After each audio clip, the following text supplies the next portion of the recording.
ওয়ালাইকুম প্রিয় দর্শকবৃন্দ, সকালবেলা যখন আমি খানা দিই তখন দেখি যেগুলো বাচ্চা দিবে, কিন্তু এখন এসে দেখি 4টার দিকে এটা অলরেডি 11টা বাচ্চা দিছে।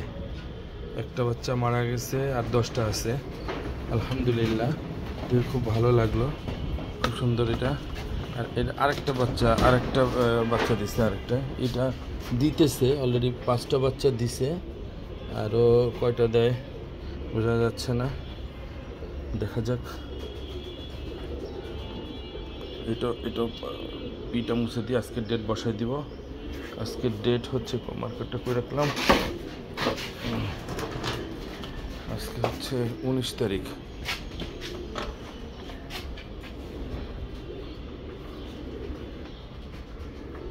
উনিশ 6/25 সেম এটাও হবে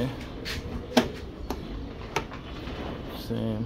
এটা না কোনটা, সরি এটা তো পি, সরি ভুল এইটা না, এইটা সম্ভবত হয় এটা। হ্যাঁ,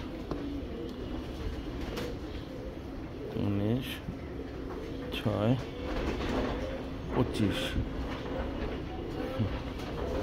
আলহামদুলিল্লাহ, আশা করি যে বাকিগুলো বাচ্চা দিয়ে দিবে। আর এরকম এখন বেবি প্রেগনেন্ট যেগুলো থাকবে প্রত্যেকটা এরকম পানির পট দিয়ে আলাদা করার ব্যবস্থা নিচ্ছি, যাতে করে অনেক সময় দেখা যায় যে বেবি মারা যায় ওই পানির পটের ভিতরে চলে আসে।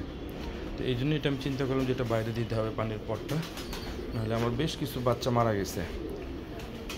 সম্ভবত মার যখন ব্রেস্ট ফিডিং করে ওই মা যখন পানির উপরে চলে আসে পানি খেতে, এভাবে মারা যাচ্ছে। ওকে, সবাই ভালো থাকবেন, আল্লাহ হাফেজ।